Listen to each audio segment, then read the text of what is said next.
Hello everyone. आज हम लोग पढ़ेंगे ज्योग्राफी की एनसीईआरटी और हम देखेंगे क्लास 8 का चैप्टर 2 भूमि, मृदा, जल, प्राकृतिक वनस्पति और वन्य जीव संसाधन। तो देखिए, तंजानिया अफ्रीका, तंजानिया कहाँ है? अफ्रीका में के एक छोटे गांव में माम्बा पानी लाने के लिए प्रातः शीर उठती है। उसे बहुत दूर जाना पड़ता है और वह कुछ घंटों के बाद लौटती है।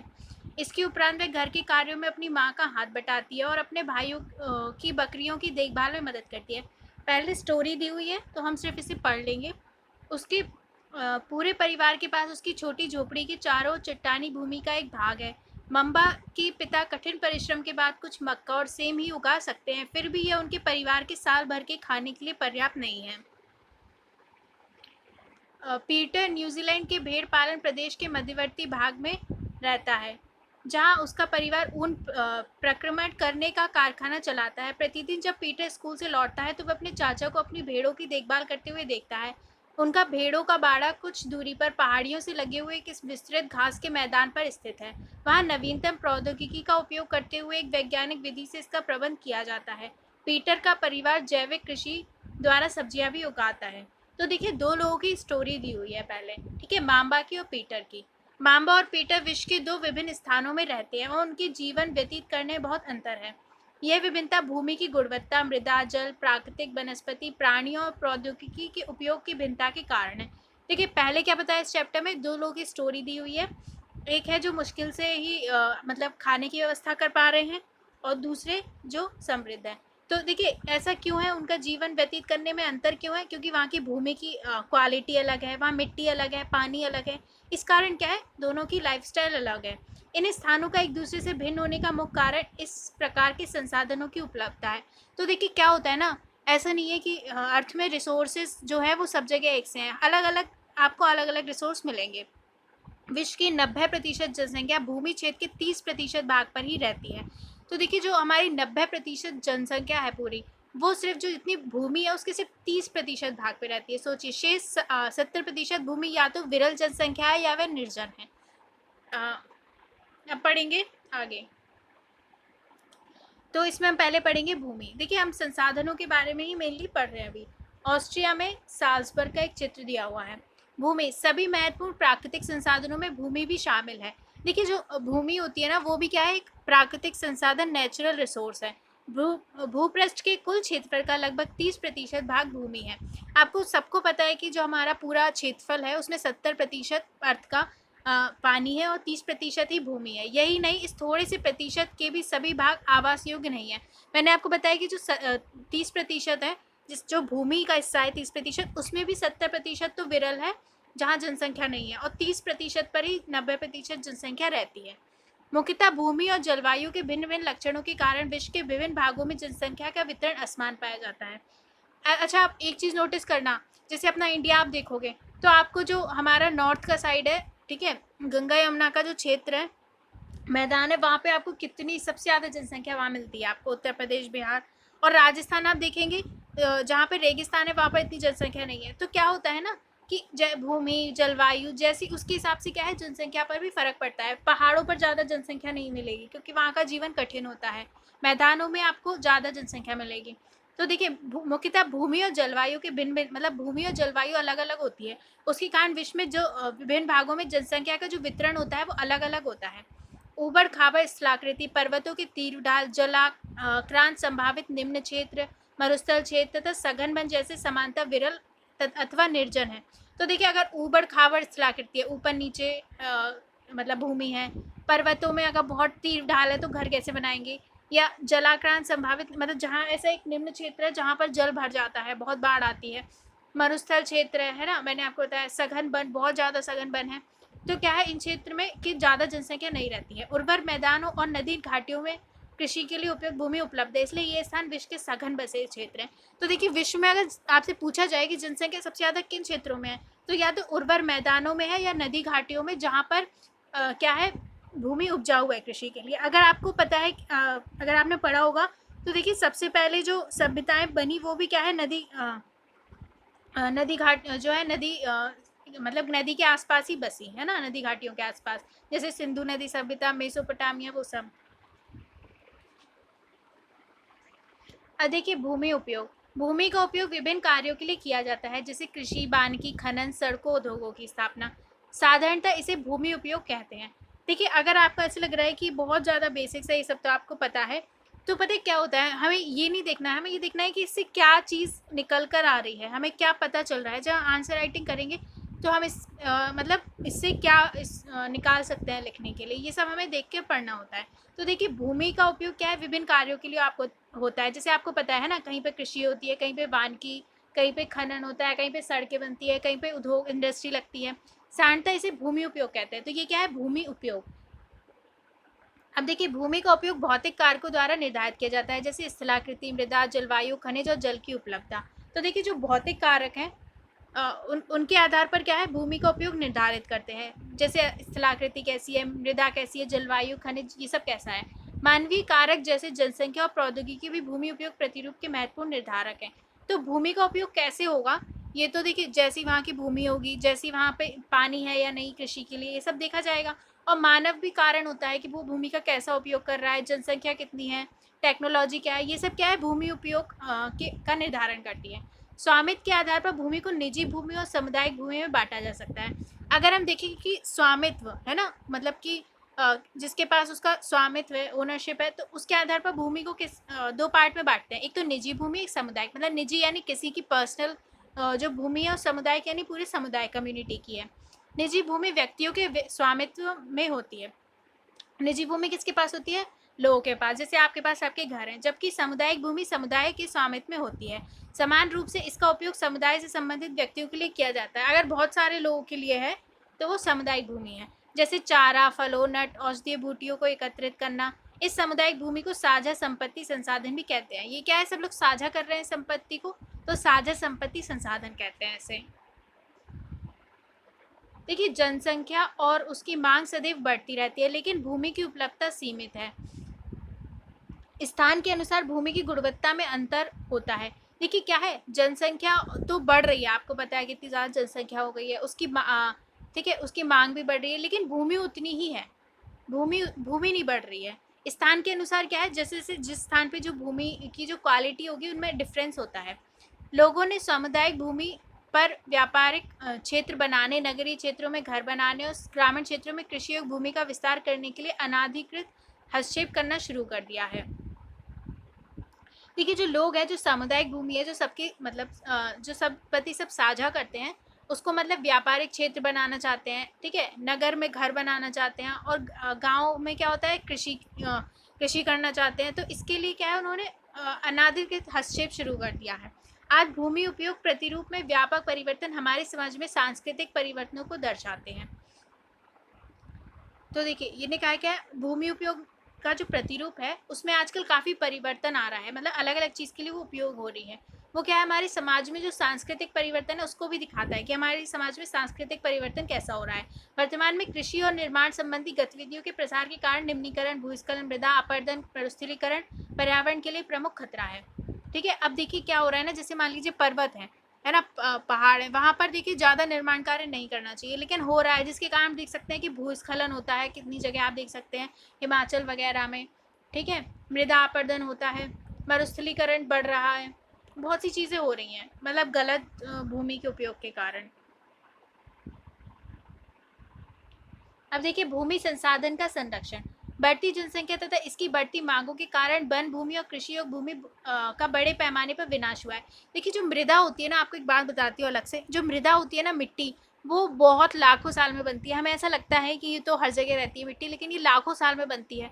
और इसमें जो मतलब क्या बोल सकते हैं उसको, ह्यूमस होता है ना, वो भी काफ़ी टाइम में बनता है। मतलब उपजाऊ मिट्टी भी काफ़ी टाइम, अगर आप मिट्टी का कटाव होता रहे, मिट्टी बहती रहे, तो वो भूमि क्या अनउपजाऊ हो जाती है। तो भूमि को भी आपको पता है बहुत अच्छे से इस्तेमाल करना चाहिए। अगर आप उसे बहुत ज़्यादा प्रदूषित कर देंगे, भूमि को, मिट्टी का कटाव होगा, तो आगे ना बहुत सारे चेंजेस देखने को मिलेंगे। तो भूमि भी एक ऐसा संसाधन है जिसे हमें बचा के रखना है। देखिए, बढ़ती जनसंख्या तथा इसकी बढ़ती मांगों के कारण वन भूमि और कृषि भूमि का बड़े पैमाने पर विनाश हुआ है। इससे इस प्राकृतिक संसाधन को समाप्त होने का डर पैदा हो गया। इसलिए विनाश की वर्तमान दर को अवश्य ही रोकना चाहिए। वन रोपण, भूमि उद्धार, रासायनिक कीटनाशक और उर्वरकों के विनियमित उपयोग तथा अतिचारण पर रोक आदि भूमि संरक्षण के प्रयुक्त कुछ सामान्य तरीके। अगर मान लीजिए यही क्वेश्चन मेंस में आ जाए कि अगर आपको भूमि संसाधन का संरक्षण हम कैसे कर सकते हैं, तब आपको जो पॉइंट्स है वो यहीं से ही मिलेंगे। तो देखिए क्या है कि जब मैंने आपको बताया जनसंख्या बढ़ रही है, उनकी मांग बढ़ रही है, इसके कारण क्या हो रहा है, भूमि का बहुत बड़े पैमाने पे नाश हो रहा है, क्योंकि देखिए वनों को काट के क्या कर रहा है कि उनकी जगह एग्रीकल्चर किया जा रहा है। इससे क्या है, इस प्राकृतिक संसाधन के समाप्त होने, ऐसा लग रहा है कि प्राकृतिक संसाधन समाप्त होने पर भी आ जाएंगे एक दिन। इसलिए इसकी जो विनाश की जो दर है उसको रोकना बहुत जरूरी है। तो कैसे कर सकते हैं, वनारोपण, वन लगाइए, भूमि का उद्धार करिए, है ना, रासायनिक कीटनाशक उर्वरक उनको यूज मत करिए, या उनका कम उपयोग करिए। अतिचारण मतलब पशुओं ने इतना ज़्यादा उनको चरा दिया गया कि एक जगह की भूमि क्या है, अनुपजाऊ हो जाती है। उस पर रोक लगा के हम भूमि संरक्षण कर सकते हैं। अब देखिए मृदा, पृथ्वी के पृष्ठ पर दानेदार कणों के आवरण की पतली परत मृदा कहलाती है। यह भूमि से निकटता से जुड़ी हुई है। तो देखिए क्या है कि जो पृथ्वी के पृष्ठ पर दानेदार कण, सबको पता है मिट्टी है ना, दानेदार कण के आवरण की जो पतली, अब ये क्या है, एक डेफिनेशन के तौर पे आपको याद करना है कि पृथ्वी के पृष्ठ पर दानेदार कणों के आवरण की पतली परत मृदा कहलाती है। यह भूमि से निकटता से जुड़ी हुई है। स्थल रूप मृदा के प्रकार को निर्धारित करते हैं। मृदा का निर्माण चट्टानों से प्राप्त खनिजों और जैव पदार्थों तथा भूमि पर पाए जाने वाले खनिजों से होता है। यह अपचय की प्रक्रिया के माध्यम से बनती है। खनिजों और जैव पदार्थों का सही मिश्रण मृदा को उपजाऊ बनाता है। तो अगर आपसे पूछा जाए कि मिट्टी कैसे बनती है, ठीक है, आप सबको पता है मिट्टी होती है, लेकिन मिट्टी बनती कैसी है, तो देखिए ये थोड़ा सा क्लियर हो जाए। स्थल रूप क्या होता है, स्थल जैसी, स्थल मतलब जैसी वहाँ पे चट्टान होंगी, जैसे खनिज होंगे, उस तरीके की मृदा होती है। तो स्थल रूप जो होता है वो मृदा के प्रकार को निर्धारित करता है। जैसे आप देखेंगे कहीं ग्रेनाइट की चट्टानें होंगी, कहीं बेसाल्ट की, तो ये सब फर्क पड़ता है। तो मृदा का निर्माण क्या होता है, चट्टानों से प्राप्त खनिज, देखिए चट्टानें कटती जाती है तो उससे प्राप्त जो खनिज होते हैं और जो जैव पदार्थ वहाँ पर होते हैं, ठीक है, और उसके बाद जब भूमि पे जो खनिज पाए जाते हैं उनसे मिलकर इसका निर्माण होता है मृदा का।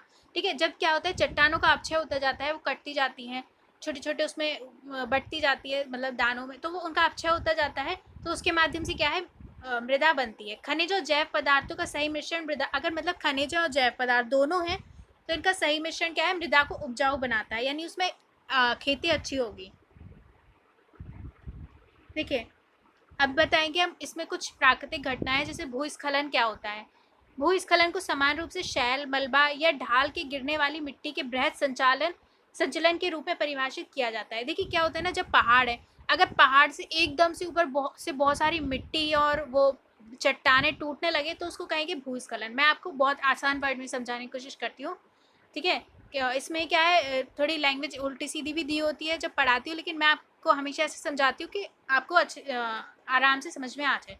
तो देखिए भूस्खलन को समान रूप से जब शैल, मलबा या ढाल ऊपर से गिरती हैं, ठीक है, मिट्टी का बहुत बृहद संचलन होता है, मतलब काफ़ी उसमें हलचल होती है, तो इसको के रूप में इसको परिभाषित करते हैं। ये प्राय भूकंप, बाढ़, ज्वालामुखी के साथ घटित होते हैं। देखिए जब क्या होता है ना, धरती बहुत हिलती है, भूकंप आता है, बाढ़ आ जाती है, तो तब ये क्या होता है, भूस्खलन होने के चांस ज़्यादा रहते हैं।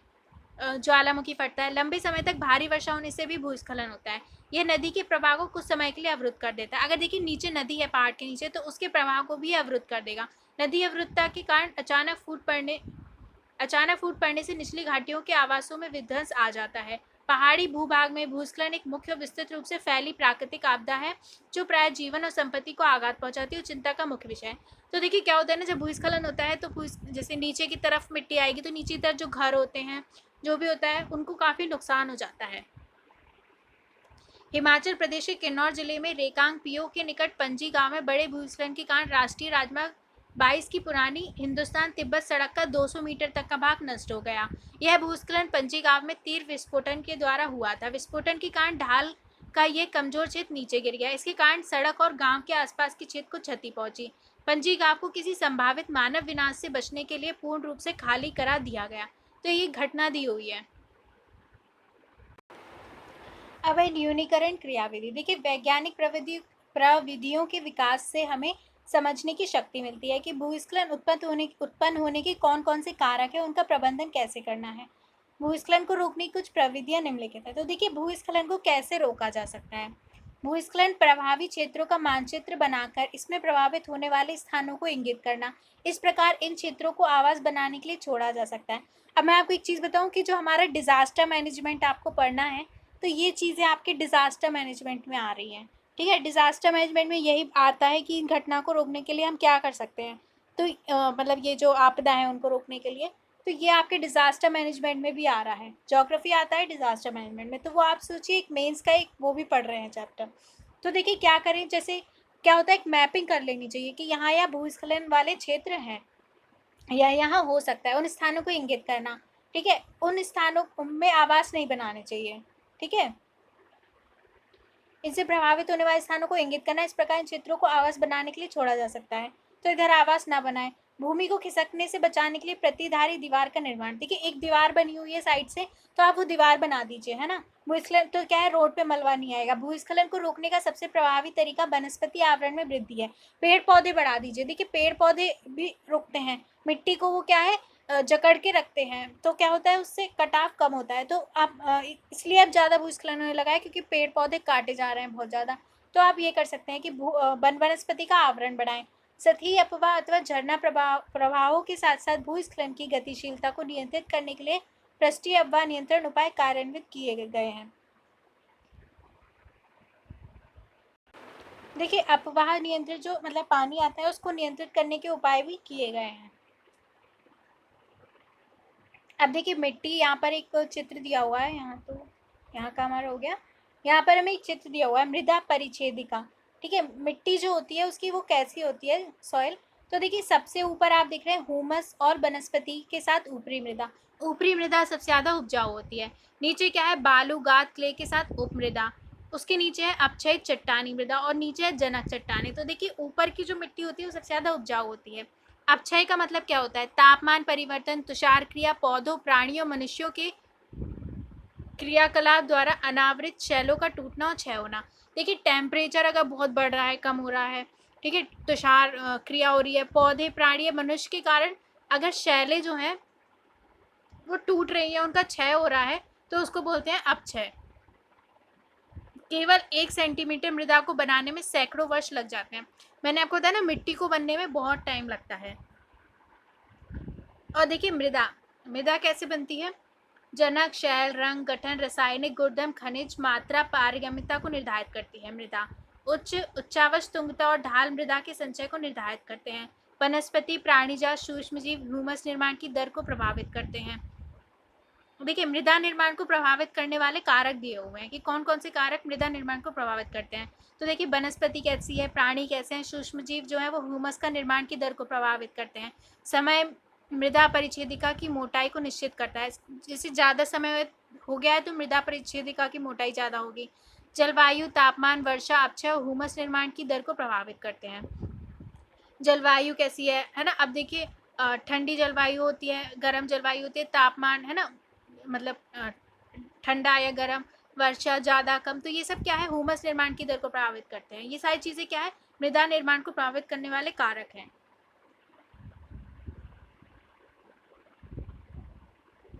अब देखिए मृदा निर्माण के कारक। मृदा निर्माण के मुख्य कारक जनक शैल का स्वरूप और जलवायवीय कारक है। तो देखिए जो जिस शैल से मृदा का निर्माण हो रहा है वो कैसा स्वरूप कैसा है, जलवायवीय कारक हैं। ठीक है, मृदा निर्माण के अन्य कारक स्थलाकृति, जैव पदार्थों की भूमिका और मृदा निर्माण के संगठन में लगा समय है।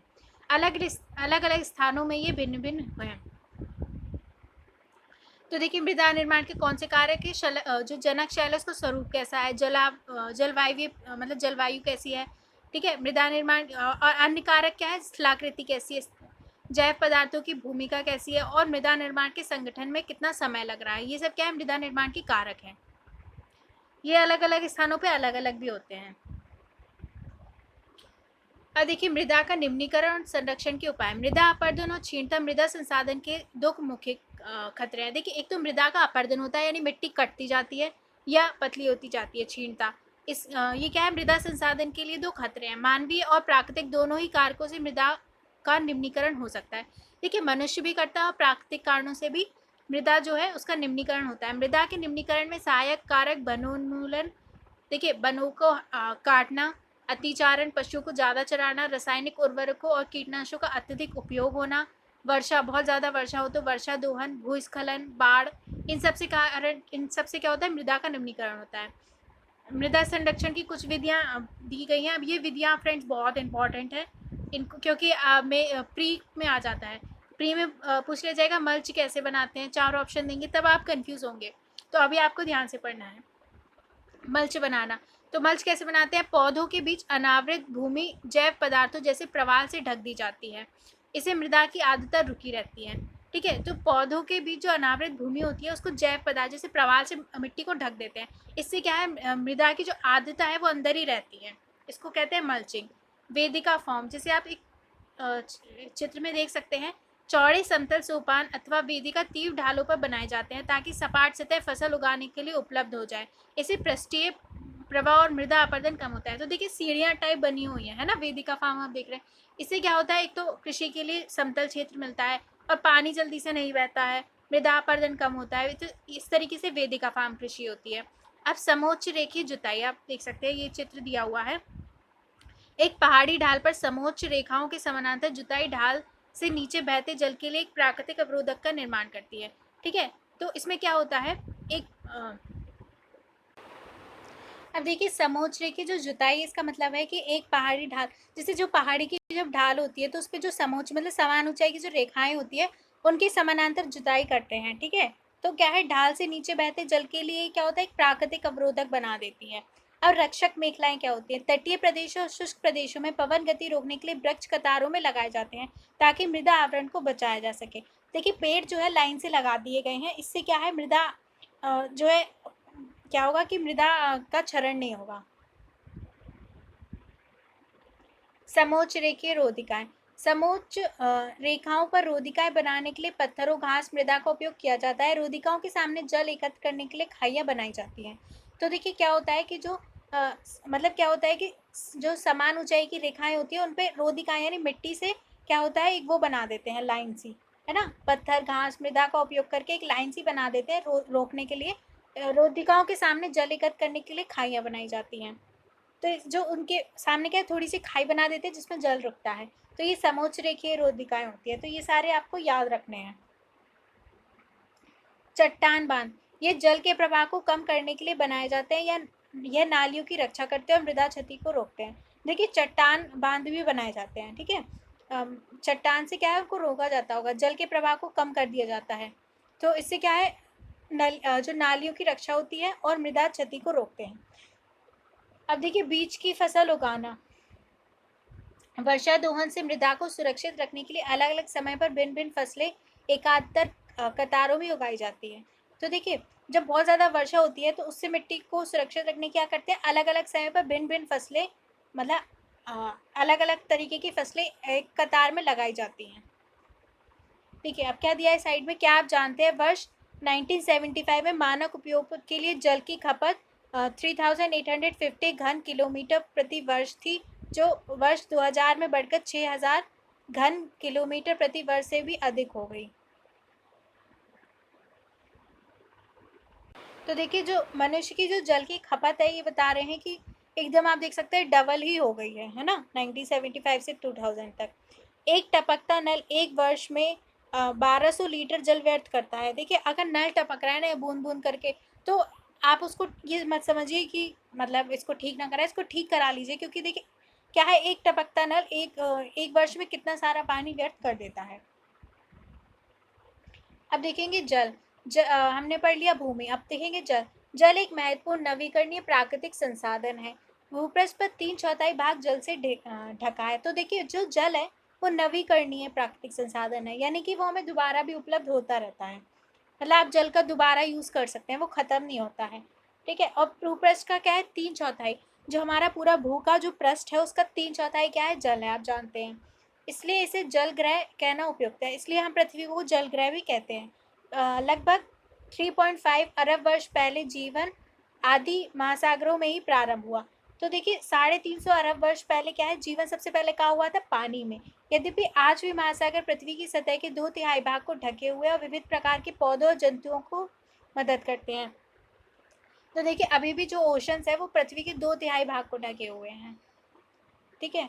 महासागरों का जल लवणीय है और मानव उपयोग के लिए उपलब्ध नहीं है। देखिए इतने ओशंस होने के बाद भी पीने के पानी की कमी होती है, क्योंकि ये जो महासागर है वो लवणीय होते हैं। ठीक है। अलवण जल केवल 2.7% ही है। इसका लगभग 70% भाग बर्फ की चादरों, हिमानियों के रूप में अंटार्कटिका, ग्रीनलैंड और पर्वतीय प्रदेशों में पाया जाता है। तो देखिए एक तो पानी आप देख सकते हैं कितना कम है, 2.7% अलवण जल है यूज़ के लिए। इसमें भी 70% मतलब हिम की बर्फ के रूप में है, पर्वतीय प्रदेशों में है। अब इस अपनी स्थिति के कारण ये मनुष्य की पहुंच से बाहर है। केवल 1% अलवण जल उपलब्ध है। अब सोचिए हमारे यूज़ के लिए कितना कम है, 1% अलवण जल उपलब्ध है और वह मानव उपभोग के लिए उपयुक्त है। लेकिन वो हमारे लिए सफिशियंट है, लेकिन हम उनका यूज़ सही से करें। यह भौम जल नदियों, झीलों के पृष्ठीय जल के रूप में, वायुमंडल में जलवाष्प के रूप में पाया जाता है। तो ये 1% जल कैसा है, या तो भौम जल है ना, अंडरग्राउंड वाटर जो होता है, नदियों के रूप में, झीलों के रूप में और वायुमंडल में जलवाष्प के रूप में मिलता है।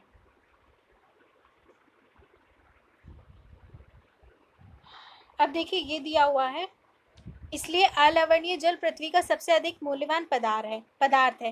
पृथ्वी पर जल ना बढ़ाया जा सकता है और ना घटाया जा सकता है। इसकी कुल मात्रा स्थिर रहती है। इसकी प्रचुरता में विविधता प्रतीत होती है, क्योंकि ये वाष्पीकरण, वर्षण और वहाँ की प्रक्रियाओं द्वारा महासागरों, वायु, भूमि और पुनः महासागरों में चक्र द्वारा गतिशील, निरंतर गतिशील है। देखिए पानी जो है पृथ्वी पर जितना है वो उतना ही रहता है, उसका फॉर्म बदलता रहता है। जैसे कैसे वाष्पीकृत हो जाता है, फिर बारिश के रूप में वापस बरस जाता है, नदियों में आ जाता है, इस तरीके से फिर नदियों से वाष्पीकृत हो जाता है। इस तरीके से इसका जल चक्र चलता रहता है। ये मैंने आपको जैव रासायनिक रासायनिक चक्र जो पढ़ाए थे, ठीक है, बायोजियो केमिकल साइकिल, उसमें आपको जल चक्र पढ़ाया था। मनुष्य जल की बड़ी मात्रा का उपयोग न केवल पीने और धुलाई में ही करता है, वरन उत्पादन प्रक्रिया में भी करता है। देखिए जो हमारी इंडस्ट्री है उनमें बहुत ज़्यादा पानी यूज़ होता है। जल कृषि उद्योगों, बांधों के जलाशयों के माध्यम से विद्युत उत्पादन करने में भी प्रयोग किया जाता है। और देखिए लाइट बनाने के लिए भी जल का यूज़ करते हैं। एग्रीकल्चर में, इंडस्ट्री में, सब में यूज़ होता है। जल स्रोतों के सूखने अथवा जल प्रदूषण के कारण अलवणीय जल की आपूर्ति की कमी के मुख्य कारक बढ़ती जनसंख्या, भोजन और नकदी फसलों की बढ़ती मांग, बढ़ता नगरीकरण और बेहतर होता जीवन स्तर है। अब देखिए जल स्रोत जो है सूखने लगे हैं, एक जीरो डे की स्थिति आ गई है। ये एक करंट अफेयर का टर्म है, जीरो डे। जब क्या होता है, नदियों सॉरी नल में पानी आना बंद हो जाता है, उसको कहते हैं जीरो डे, जो बेंगलोर में ऐसी स्थिति आ चुकी है। तो क्यों जल स्रोत सूख रहे हैं, इसका या क्योंकि आप इतना ज़्यादा हम जल का प्रदूषण कर रहे हैं, जनसंख्या बढ़ रही है तो उनकी जल की मांग बढ़ रही है। ठीक है, भोजन हम बहुत ज़्यादा फसलें उगाने में बहुत ज़्यादा जो नकदी फसलें हैं वो बहुत ज़्यादा पानी यूज़ होता है उनमें। इन सब के कारण क्या है, जल की कमी हो रही है। क्या आप जानते हैं, क्या आपने जल बाजार के बारे में सुना है? सौराष्ट्र प्रदेश में 1.25 लाख जनसंख्या वाला अमरेली शहर पास के तालुकों से पानी खरीदने के लिए पूर्णतः निर्भर है। अब देखिए जल उपलब्धता की समस्याएं।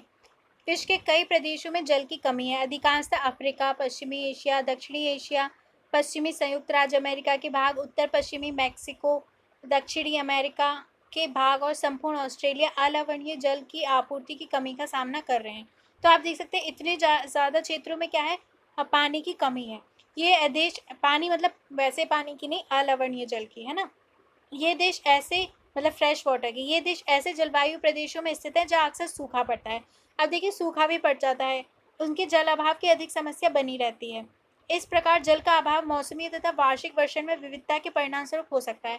अब देखिए कई वर्षा नहीं हो रही है तो इसके कारण भी सूखा पड़ जाता है, अथवा अति उपयोग और जल स्रोतों के संदूषण के कारण भी जल का अभाव हो सकता है। या तो पानी, ये तो वर्षा नहीं हो रही है, पानी का बहुत ज़्यादा यूज़ कर लिया है, या फिर क्या है, पानी को बहुत प्रदूषित कर दिया, इसके कारण क्या भी जल का अभाव हो जाता है। यमुना नदी वाहित मल, औद्योगिक बहिस्राव तथा कचरे के कारण प्रदूषित हो रही है। देखिए यमुना नदी का हाल दिया हुआ है, एक्चुअल में तो इससे भी बुरा हो गया है। जल संसाधनों का संरक्षण। आज विश्व, मतलब मनुष्य जो है, मुझे बहुत पागल इंसान लगता है कि जो जो मतलब उसे बिल्कुल संभाल के संसाधन रखने चाहिए, जैसे जल संसाधन है, उसको इतना बर्बाद कर दिया है। अब देखिए कहते हैं आगे युद्ध क्या होंगे, जल के कारण ही होंगे। आगे जल के कारण ही देशों में, अब देखिए राज्यों में कितने विवाद हो जाते हैं आपस में। तो जो उसको अगर हम शुद्ध रखें, उसका सही से उपयोग करें, तो हमें ज़्यादा फ़ायदा होगा। लेकिन नहीं, उस पे ही कचरा डालना है, उसी को गंदा करना है, नदियों को, और हम सब ज़िम्मेदार होते हैं, ठीक है? आप अगर कई बार देखिए धार्मिक कारणों से भी हम जल को कितना प्रदूषित कर देते हैं, और भी बहुत सारे रीज़न्स होते हैं। तो आप एक-एक बंदा चाहे तो बहुत कम पॉल्यूशन फैलाने में मदद कर सकता है। अब देखिए जल संसाधनों का संरक्षण। आज विश्व में शुद्ध तथा पर्याप्त जल स्रोतों तक पहुंचना एक बड़ी समस्या बन गई है।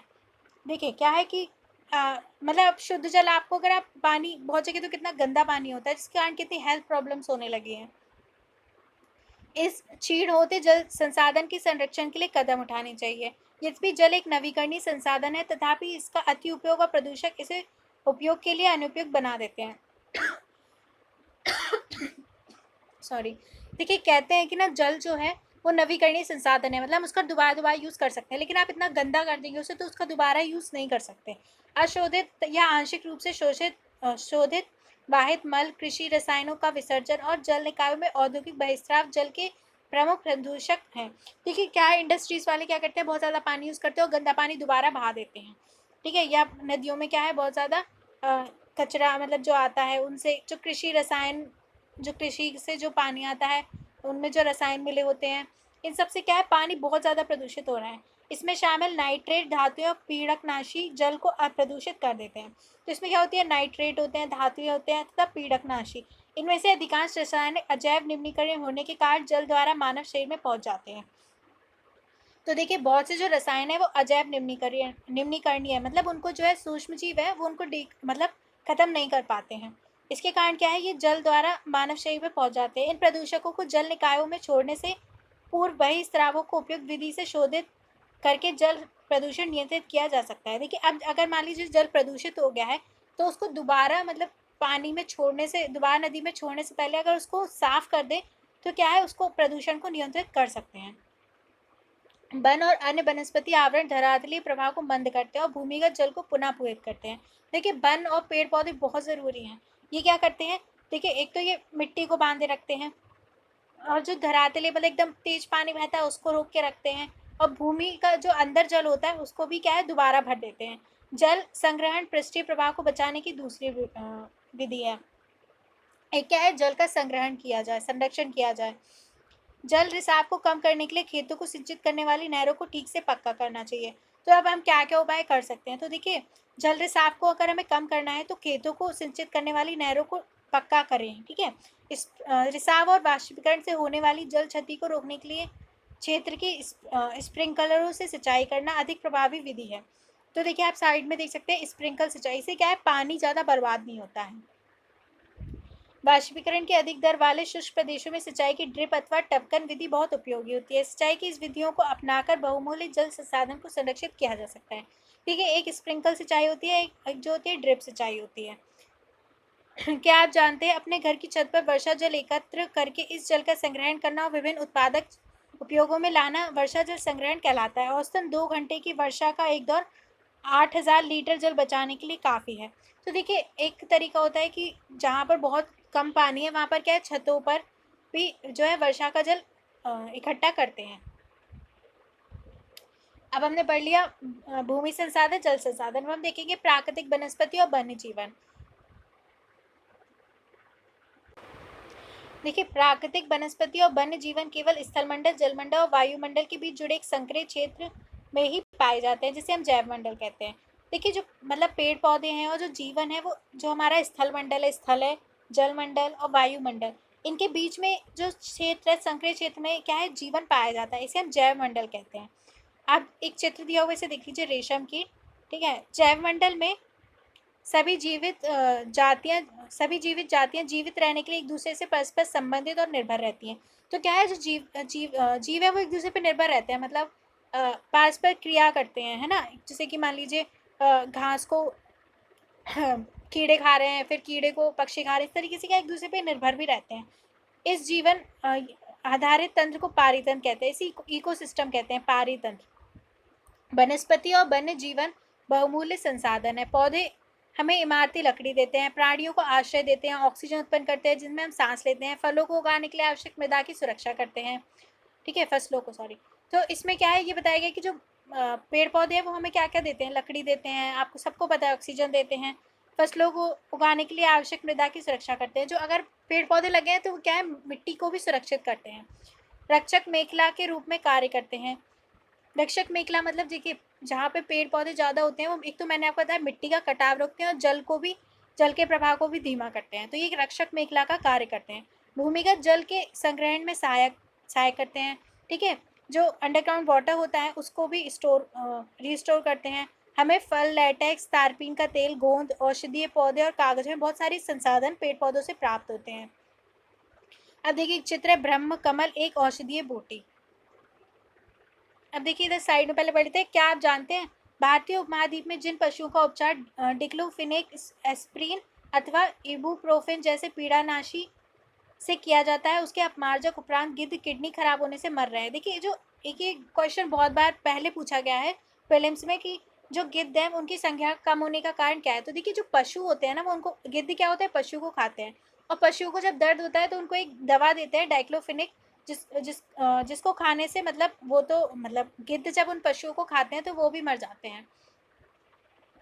ठीक है, किडनी खराब होने से मर रहे हैं पशु पर इन औषधियों के उपयोग करने पर प्रतिबंध लगाने के प्रयास किए जा रहे हैं तथा आरक्षित स्थान पर गिद्ध के प्रजनन के प्रयास किए जा रहे हैं। तो देखिए इसलिए गिद्ध बहुत कम हो गए हैं, तो अब ये दवा पर क्या है, प्रतिबंध लगा रहे हैं। देखिए कागज प्रदान करते हैं जो आपके अध्ययन के लिए अत्यधिक आवश्यक है। पौधों के असंख्य उपयोग है, इसमें आप कुछ और जोड़ सकते हैं। अब साइड में देखिए किलकिला किंगफिशर जो है चिड़िया का चित्र दिया है। वन्य जीवन के अंतर्गत जंतु, पक्षी, कीट तथा जलीय जीव रूप आते हैं। उनमें हमें दूध, मांस, खाल और ऊन प्राप्त होती है। देखिए समझाने वाला नहीं, सबको पता है कि इनसे हमें चीज़ें प्राप्त होती हैं। कीट जैसे मधुमक्खी हमें शहद देती है, फूलों के परागण में मदद करती है और पारितन में अपघटक के रूप में एक महत्वपूर्ण भूमिका निभाती है। मधुमक्खी देखिए क्या करती है, एक तो क्या है फूलों के परागण में मदद करती है ना, और क्या है अपघटक के रूप में भी कार्य करती है, हमें शहद भी देती है और अपघटकों के रूप में कार्य करती है। देखिए चिड़िया अपने भोजन के लिए कीटों पर निर्भर है और अपघटकों के रूप में कार्य करती है। गिद्ध मृद जीव जंतु को खाने के कारण एक अपमार्जक है। देखिए सब जीव ना अपना अपना एक कार्य कर रहे हैं और पर्यावरण का एक महत्वपूर्ण शोधक समझा जाता है, इसलिए प्राणी चाहे बड़े हो अथवा छोटे सभी पारितंत्र का संतुलन बनाए रखने के लिए आवश्यक है। सूक्ष्म जीव भी बहुत ज़रूरी है, मतलब जितने भी जितना हम सोचते हैं कि हम मतलब मनुष्य सोचता है कि उसी की लाइफ सबसे इम्पोर्टेंट है, लेकिन नहीं, हर एक जीव की लाइफ इम्पोर्टेंट है। ठीक है, क्योंकि सब अपना कार्य कर रहे हैं। बहुत से जानवर क्या है गंदगी भी खाकर साफ करते हैं, तो सब अपना काम कर रहे हैं। सारे जानवर इम्पोर्टेंट है, हमें उनको बचा के रखना चाहिए। घास स्थल और वन, देखिए प्राकृतिक वनस्पति का वितरण, वनस्पति की वृद्धि मुख्य रूप से तापमान और आर्द्रता पर निर्भर करती है। अब देखिए जो पेड़ पौधे भी हैं वो डिपेंड करते हैं कि टेम्परेचर और ह्यूमिडिटी पे। विश्व की वनस्पति के मुख्य प्रकारों को चार वर्गों में रखा जाता है, जैसे वन, घास स्थल, गुल्म और टुंड्रा। देखिए जो जहाँ पर गर्मी और पानी ज़्यादा होगा वहाँ पर पेड़ पौधे बहुत ज़्यादा होते हैं, जैसे इक्वेटर भूमध्य रेखा पे। उसके बाद आप जाएंगे ध्रुवों की ओर, वहाँ पर जाते हुए वनस्पति बहुत कम हो जाती है, वहाँ बहुत ठंड रहती है। तो ये आप याद रखिएगा कि वनस्पति के मुख्य प्रकारों को चार वर्गों में रखते हैं, जैसे वन, घास स्थल, गुल्म और टुंड्रा। भी इनको पढ़ेंगे। भारी वर्षा वाले क्षेत्रों में विशाल वृक्ष उगते हैं। इस प्रकार वन प्रचुर जल आपूर्ति वाले क्षेत्रों में ही पाए जाते हैं। तो मैं आपको बताया ना सबसे ज़्यादा घने जंगल कहाँ मिलेंगे, इक्वेटर के आसपास, है ना, भूमध्य रेखा के आसपास, क्योंकि वहाँ बहुत गर्मी है, तापमान ज़्यादा है और वर्षा ज़्यादा है। तो भारी वर्षा वाले क्षेत्रों में ही विशाल वृक्ष उगते हैं। इस प्रकार वन प्रचुर जल आपूर्ति वाले क्षेत्रों में ही पाए जाते हैं। वन वहाँ पाए जाते हैं जहाँ जल आपूर्ति ज़्यादा होती है। जैसे आर्द्रता कम होती है वैसे वैसे वृक्षों का आकार, उनकी सघनता कम हो जाती है। जैसे जैसे मतलब आर्द्रता कम हो जाएगी, है ना, तो क्या है वन भी कम होते जाएंगे, उनके आकार और उनकी जो सघनता है, डेंसिटी कम हो जाती है। सामान्य वर्षा वाले क्षेत्रों में छोटे आकार वाले वृक्ष और घास उगती है। जैसे जैसे वर्षा का वितरण अलग अलग होता है, जैसे कम मध्यम वर्षा होती है तो क्या है वहाँ पर छोटे आकार के वृक्ष होंगे जिसमें विश्व के घास स्थलों का निर्माण होता है। कम वर्षा वाले शुष्क क्षेत्रों में कटीली झाड़ियों एवं गुल्म उगते हैं। तो जहाँ कम वर्षा होती है वहाँ कटीली झाड़ियाँ उगती है। इस प्रकार के क्षेत्रों में पौधों की जड़ें गहरी होती हैं। पौधे क्या है, जड़ें उनकी गहरी क्यों होती है, पानी मिल सके। वाष्पोत्सर्जन से होने वाली आर्द्रता की हानि को घटाने के लिए इन पेड़ों की पत्तियां कांटेदार और मोमी सतह वाली होती हैं। कैक्टस जैसे होता है, तो क्या है वाष्पोत्सर्जन ज़्यादा ना हो तो पानी की ज़्यादा हानि ना हो, इसकी इनकी जो पत्तियां होती हैं वो कांटे जैसी होती हैं, ठीक है, और मोमी सतह वाली। शीत ध्रुवीय प्रदेशों की टुंड्रा वनस्पति में मॉस और लाइकेन सम्मिलित है। अब देखिए यहाँ पे बहुत ही कम वनस्पति पाई जाती है ध्रुवीय क्षेत्रों में, यहाँ टुंड्रा वनस्पति होती है।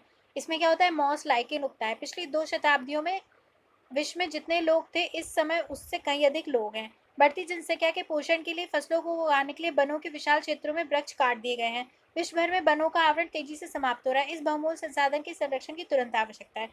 ठीक है, अब देखिए बहुत तेजी से पेड़ काटे जा रहे हैं। अब देखेंगे प्राकृतिक वनस्पति और वन्य जीवों का संरक्षण। वन हमारी संपदा है, पौधे जंतुओं को आश्रय प्रदान करते हैं और साथ ही पारितंत्र को भी अनुरक्षित करते हैं। आपको सबको पता है फॉरेस्ट जो है वो हमारी बहुत अच्छी संपदा है। ठीक है, पौधे जो है वो जंतुओं को भी आश्रय देते हैं। देखिए जंतुओं क्या है, पौधे खाते हैं, है ना, तो उनको रहने के लिए जगह भी देते हैं और साथ ही पारितंत्र को भी, मतलब हमारे जो इकोसिस्टम को भी बचा के रखते हैं पेड़ पौधे। जलवायु में परिवर्तन और मानव हस्तक्षेप के कारण पौधे और जंतुओं के प्राकृतिक आवास नष्ट हो रहे हैं। अब देखिए जो इनके प्राकृतिक आवास है, रहने की जगह है प्राकृतिक, वो क्या है, मानव हस्तक्षेप के कारण नष्ट होती जा रही है पौधों और जंतुओं की। बहुत सी जातियां असुरक्षित अथवा संकटापन है और कुछ लुप्त के होने के कगार पे, कुछ तो बिल्कुल खत्म ही होने जा रहे हैं और कुछ क्या है बहुत ही असुरक्षित या बिल्कुल संकट की स्थिति में आ गए हैं। वनोन्मूलन, मृदा अपरदन, निर्माण कार्य, दावानल और भूस्खलन में से कुछ मानव और प्राकृतिक कारण है। तो देखिए निर्माण कार्य हो रहा है, ये सब क्या है, वन का उन्मूलन हो रहा है। कुछ प्राकृतिक कारण भी, कुछ मानव, ये वाले मानव कारण है और कुछ प्राकृतिक कारण भी होते हैं जैसे भूस्खलन, है ना, इन सब से। तो जो मिलकर इस महत्वपूर्ण प्राकृतिक संसाधनों के लुप्त होने की प्रक्रिया को बढ़ावा देते हैं। आज की मुख्य चिंताओं में से एक अनाधिक शिकार करने की संख्या का बढ़ना है।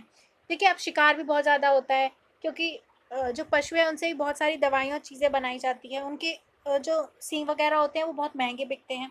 इससे कुछ खास प्रजातियों की संख्या में तेजी से कमी आई है। देखिए सुनामी के पश्चात ग्रेट निकोबार में वर्षा प्रचुर वन में क्षति कैसे हो गए हैं। पशु खाल, चमड़ा, नाखून, दांत और पंखों के साथ साथ सींगों के एकत्रीकरण और गैर कानूनी व्यापार के लिए जंतुओं का अनाधिक शिकार किया गया है। इसमें से कुछ जंतु चीता, शेर, हाथी, ब्लैक बक, मगरमच्छ, दरियाई घोड़ा, हिम तेंदुआ, शुतुरमुर्ग और मोर है।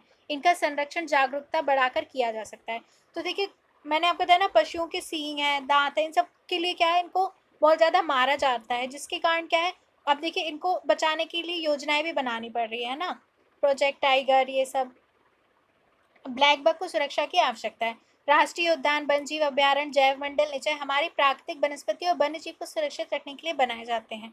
नेशनल पार्क, अब मैं अब जो इन्वायरमेंट पढ़ा है उनमें ये सब आपको समझाया है। संकरीय घाटियों, झीलों और आर्द्रभूमि का संरक्षण मूल्यवान संसाधन नष्ट होने से बचाने के लिए आवश्यक है। तो देखिए हमें मिट्टी का, वनों का, इन सब का जल का संरक्षण करना बहुत ज़रूरी है। यदि प्रजातियों की सापेक्ष संख्या को भंग ना किया जाए तो उनके पर्यावरण में संतुलन बना रहता है। विश्व में अनेक भागों में मनुष्य ने अपने क्रियाकलापों से अनेक प्रजातियों की प्राकृतिक आवासों में उथल पुथल कर दी है।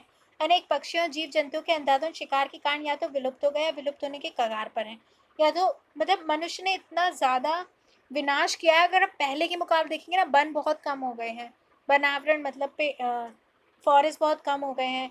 तो इन सब से बहुत सारे जो स्पीसीज़ हैं वो एकदम मतलब ख़त्म हो गई हैं। ये सब इंसान कर रहा है एक्चुअली। हम इन सब से ना आँख बंद करके नहीं रहना चाहिए, रियलिटी भी आप सबको पता होनी चाहिए। तो यही बताया गया है कि या तो विलुप्त हो गए हैं, विलुप्त होने की कगार पे हैं। और अगर आप सोचते हैं कि अब इंसान सोचता है कि वो ये सब ख़त्म करके खुद बच लेगा, तो नहीं बच पाएगा, है ना। अगर हम इन्हें बचाते हैं तभी हम भी बच पाएंगे, क्योंकि सब एक दूसरे पे डिपेंड है। प्रादेशिक और सामुदायिक स्तर पर जागरूकता कार्यक्रमों जैसे सामाजिक बान की वनों महोत्सव को प्रोत्साहित करना चाहिए।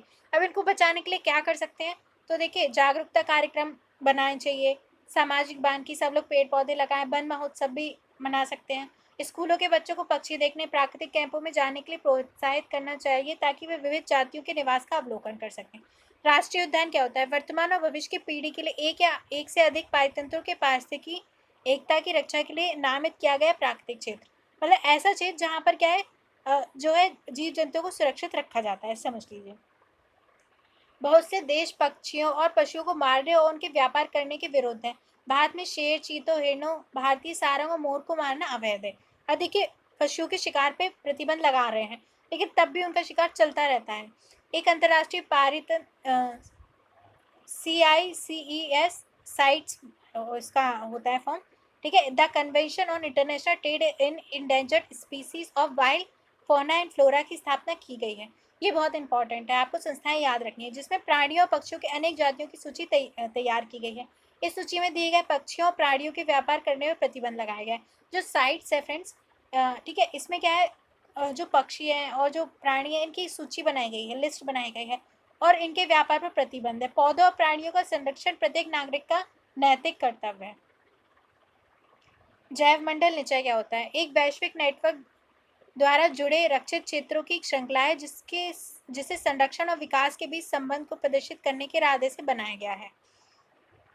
अब देखिए, क्या आप जानते हैं साइट्स जो है CITES the convention on international trade in endangered species of wild फोना एंड फ्लोरा सरकारों के बीच एक अंतर्राष्ट्रीय समझौता है। ये एक इंटरनेशनल क्या है, समझौता है, एग्रीमेंट है सरकारों के बीच। इसका उद्देश्य ये सुनिश्चित करना है कि वन प्राणी पौधों के नमूनों में अंतर्राष्ट्रीय व्यापार से उनके जीवन को कोई खतरा नहीं है। देखिए, इनका भी व्यापार होता है ना, पेड़ पौधों का, प्राणियों का, तो इनसे, इनके व्यापार से क्या है, उनके जीवन को खतरा ना हो। मोटे तौर पर पशुओं की 5000 जातियों और पौधों की 28,000 जातियां रक्षित की गई हैं। भालू, डॉल्फिन, कैक्टस, प्रवाल, आर्किड और एलो ऐसे कुछ उदाहरण हैं। तो ये हमारा चैप्टर खत्म होता है। अगर आपको फ्रेंड्स ये पसंद आ रहे हैं तो please like, comment, share, subscribe जरूर करिए। और कुछ नहीं समझ आया है तो पूछ लीजिए। Thank you so much. बोलते बोलते गला भी थोड़ा सा बैठ रहा है। अब हम पढ़ेंगे नेक्स्ट चैप्टर नेक्स्ट वीडियो में। Thank you.